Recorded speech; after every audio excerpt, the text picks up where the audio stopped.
Hey, what's up, you guys? ShartimusPrime here for Toy News Eye at New York Toy Fair 2016 at the McFarlane Toys booth here with the Mr. Todd McFarlane. How's your toy fair going?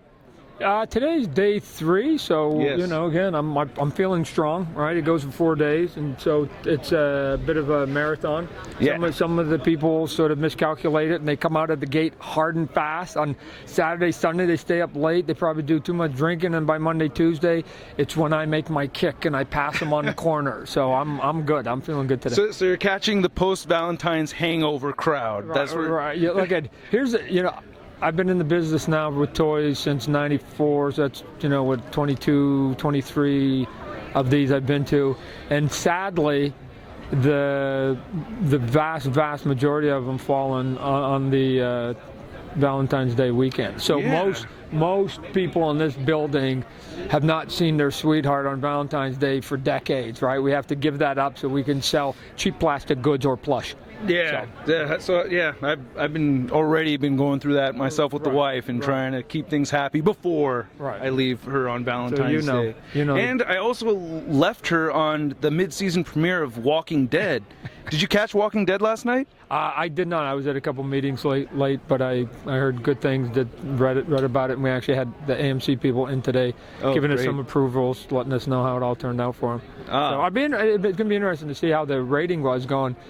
Because didn't everybody have to take their sweethearts out last night? So but I guess you could just DVR it, right, and then watch it a little bit later when you got home. Yeah, or everybody from Toy Fair was just watching. So that was like the demographic. That's where the ratings came from Toy Fair in New York. We have a Walking Dead AMC Summit tonight, and I've got to go to at 7 o'clock, so it'll be all the licensors and stuff. So. Ooh, tell Lauren I said hi, by the way. I like Lauren Cohan, so okay.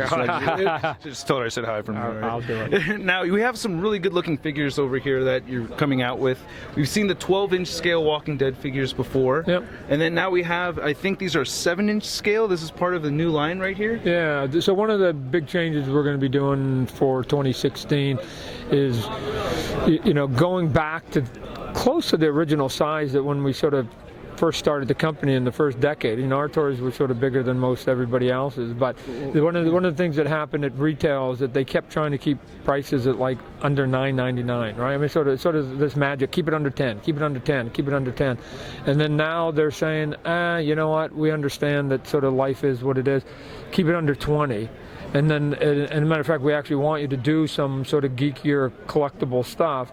And so they're saying, can you get it a little bit bigger and a little more complicated, add a little bit of paint in it?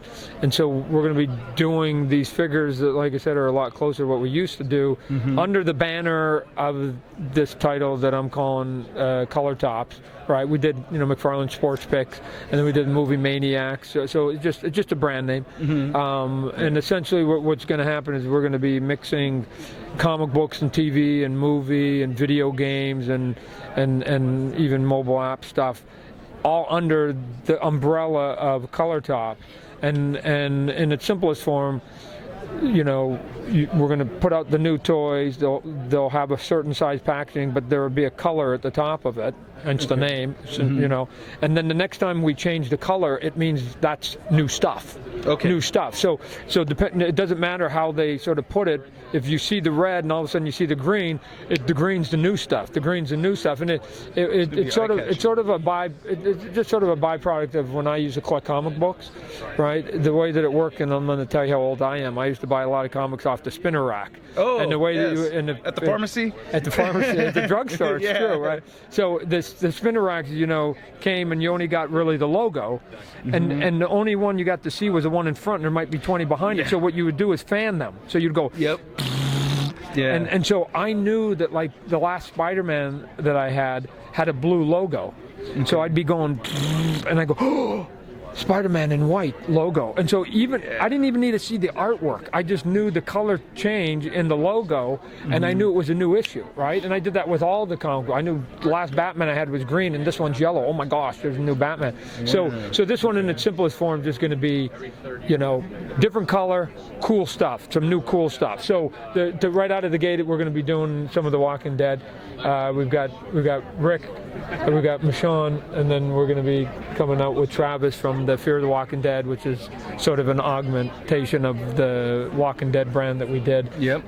We've just made an announcement for construction for Five Nights at Freddy, but for some of the figures under the color tops are going to be like Naruto, Titan, Attack on Titan. Attack of Titans. I'm trying to think. I'm going around the room. Yeah, Gears of War 4. You're thinking of the Titan, the video game Titan Hero. I'm not a big gamer, but I think it was like Titan Hero or no, Titanfall. That's it. Yeah. So there's a Titanfall and Attack on Titan. Right. Yeah, those are two. Right, they're two separate ones. And then Gears of War 4, Tokyo Ghoul, Naruto, and a couple others that we're still going to announce here a little bit. So the way that works is that individually some of those brands aren't strong enough to sell at retail on their own, because it's not 6 characters strong, and the next wave, then all of a sudden it needs to be 12 characters strong. So what would happen is that, because years ago we did this thing called Movie Maniacs, I don't know if you remember, and they would never buy the brand on their own because it's not strong enough. But if you take 3 or 4 brands and put it under an umbrella and put them all together, in this case put it under color top, then you can get 5 cool figures of the heroes of 5 cool brands that then will all be out there. Instead of them saying no to them individually, that would be 5 no's, but now you get 5 yeses by putting them underneath the brand. I'm going to even come out with a Spawn who's been sort of dormant for a while, just going to trickle him out there amongst some other stuff, and we're just going to have some fun with it. So you're kind of testing the waters with the different properties, and then now say, let's just make up an example, say the Attack on Titan, say that one sells faster than anything else. So right? Does that mean that for like the green top we might get 2 Attack on Titan figures instead of just 1? No. What it would mean is the next line is already in the works. So by time by time we get the data, then it would probably be 2 lines down. But what end up happening is only 3 things going to happen with any of it. People are going to say, "Oh, I got the 1 figure, I don't want any more." And so we're done. Yeah. Or they're going to say, "Oh, I like the brand. Can you get me the second best character in that brand?" Or they're going to say, no, I like the A character. Can you give me another version of the A character, right? We've sold more than 1 Daryl Dixon. Yes. We've sold more than 1 Peyton Manning. I've sold more than 1 Spawn, right? They've made more than 1 Spider-Man and Batman toy. So you can sell the heroes more than once. So we're just going to some extent, let the data and the fans dictate to us what they want out of some of these sort of smaller brands that are going to come under the color tops. This is us going back to our roots of what we did the first decade that we were in business, which is just go and get some of these cool smaller brands, have some fun with it, mix them with some of the giant brands that we have, and just have a good time and let the fans tell us whether they want more, or let them give us their top 10 and we'll just go and do those. Gotcha. I think that's a very smart move. Now, if it's not, we're doing it anyways. I'm not changing my mind. You've got 2 colors already. You're in 2 colors. The Spawn figure I'm excited for. It's been a long time since we've seen a Spawn figure. Are we getting any articulation? It looks like I'm seeing some articulation on it. Yeah. Almost everything you see here at the 7-inch are still prototypes, right? Almost everything you're seeing here is still prototypes. So I know we showed a couple pictures, and some of the people on the internet are asking the exact same question. All of them are going to have between like 10 and 16 points of articulation, depending on how easy it is to cut in their costume. But we're not going to overdo it, right? Articulation's always been sort of an odd thing to me, because we can do articulation anywhere, any place, anytime on any figure. It just I always question the value of I can cut the thigh and I can get the thigh having articulation, but he won't stand. So you can spin his leg, but there's only one position that he will stand, and that's when his leg is in the A position. So if you move him out of the A position, he falls over. So I guess I can give you articulation. I don't know what the value is, because you can't stand it. It's especially from the waist down. I understand from the waist up, you want to be able to like shoot guns and do stuff. From the waist down, it's always weird, because unless and this is sort of me getting a little anal on you, but unless you articulate the ankle pivot, that's my favorite point of articulation. In two ways, it's got to pivot this way, and it's got to be able to pivot this way. Yeah. So that when you spread your leg, you've got to be able to turn your foot and the angle of the foot. If you don't have a toy that has an ankle dual pivot, then I don't care if they give you 9 points of articulation from the ankles up, your toy will not stand except for in one pose. Yeah, you're preaching. Which is what I call the sandwich man pose, or the one or the one that's in the package, right? Yeah, we call it vanilla posing. When it's just standing there, it's a vanilla pose. Right. But again, that's it. So even us, if we do some dynamic posing, if we don't articulate the ankles, then it has to just be in that one dynamic pose, because it can't stand in any other one. So it's an interesting conversation when you talk about articulation. And I assume, I mean, as an artist, you create the statue, right? Like you start off with your model, you start with a drawing, and then it goes into a statue. But then adding the articulation, now it's like getting an eraser and like you're starting chopping it up, and it's got to be a little bit. Yes and no. It depends. So if you're doing stuff that have guys, let's say like Assassin's Creed or some of the tech stuff, right? Which is why it's easier to hide. Which is why the Halo works so well, because they had all these seam lines and these long strokes already in their costume, and then we're able to then go right. Like look at you got the camera right here. Yeah. If I was doing me a normal dude in a t-shirt, I'd make the articulation at my cuff, so that then I'd get this articulation, and my cuff doesn't move, but you wouldn't really see it because it's at a natural spot, which is my cuff. The ones that are always tough for me is if you've got somebody like a Spider. Spawn's got to be hard to do. Well, he's got a cape, but even if it gets ugly in the shoulders, I can put the cape on it, right? If it's somebody like Daredevil or Spider-Man, in which there is no cape to hide it, and they don't got big guns, and they don't got pads, it's just one big leotard, which is why ladies sometimes are a little bit tough, because you've got them there, then all of a sudden you got to cut it, and you get this, you see all the bulge. So there's and as you know, there's two different kinds of articulation. There's just straight cut. Yes. That just goes like this, so it's just up and down. Yeah. But once you put a ball joint, so that you can get this and you can rotate it, then you get this bulb right here, which is okay, because we've had plenty of people where you put it in, but they've got these pads, so you can hide it. Yeah. And you get this cool range, and it looks good. And then we've done some where you're going, there's nothing to hide it, right? So do you put articulation, or do you make it look a little more arty? And each figure, basically, we go through this process and make our decisions based on how much art do we want and how much sort of fun do we want in it. Yes, and I noticed for like especially the Rick Grimes figure, I noticed he has some pretty good articulation, and it's hidden underneath the cuff of his pants. I thought that was very clever, because you could, like, if you have to hold it, up and underneath. I don't know if these guys will have. Yeah, so he'll have it in the feet, right? Okay. You can see it. Actually, he does have it in the thighs. Okay. Right? We're trying to see how clever we can make it in the knee. We'll have it at the elbow. We'll have it at the shoulders. We'll have it at the waist. Nice. And then if somebody's wearing like a wristband or a watch or something, then again, like I said, it's easy to sort of do it, or bandages or something. It's easy to then cut it at one of those lines. We'll have the neck one. So again, is it going to be 35 points or no? But will it be an action figure? Sure it will, right? Yeah. But without the articulation of his foot moving, then even though you can spread his legs and do some stuff with his leg, he still pretty much has to be in that pose for him to stand. There's only one stance, and that's what I'm saying about most toys. There's only one stance in which they'll basically be like this. Otherwise, you move anything on it, they topple over. Right? Yeah, and I think it's wise that you choose dynamic poses, so that they're not in that A stance. Right. So well, for me, to me, I'm going. If you're only going to have one stance, it's got to be a cool one. Right. Right. Yeah. Right. Yeah. I'm with you here. I'm with you. I'm in the cool business. Yeah. Oh, you've been in the cool business for decades. Yeah. So, and speaking of cool, we have these incredible statues, and now walking away from articulation completely. Yeah. These incredible statues once again just blow me away. I'm looking at Negan over here holding Lucille, and is it on a walker's head with the spine attached to it. 3 or 4 below it, right? So, yes, there's 2 kinds of statues you can make, and if we go over here, if you want to spin your camera, come on, hey, wake up, cameraman. Right here.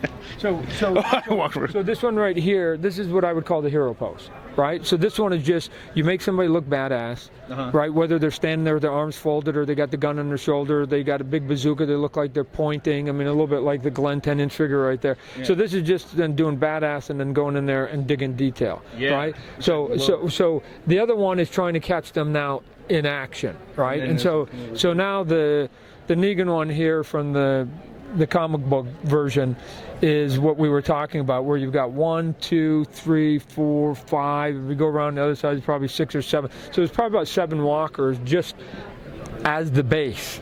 And then you have Negan, which is what you're buying. So now you're getting, oh, cool, he's doing this thing that he does in the comic book where he beats everybody up with the bat, right? Yeah. So these are becoming sort of popular, and we're doing them to the point that, you know, AMC says, hey, can you do some of that for the TV show? So that now we have, you know, a prototype here that's got, you know, Daryl Dixon from the AMC show, you know, using his crossbow that everybody knows, his motorcycle, and he's either shooting them, he's running them over on the back. They're reaching around. You can't see it in the camera. There's one in the back. So he ran this one over. There's one in the back. There's the one he's shooting. There's about 2 or 3 already buried in the front. Wow. And then the cool one is the one he's just hitting dead on, plowing into it. And then boom, the intestines and everything's exploding. And if you think this one looks cool, you just wait till we paint this thing, right? Because we haven't even begun to put the splatters on this thing. So this thing is cool, and we haven't even splattered this thing. So we're going to paint it, and then we're going to splatter it, and there's going to be gore all over. It's going to be awesome. So you guys can't tell, but these are intestines. He's burning out over intestines over here. That's not mud.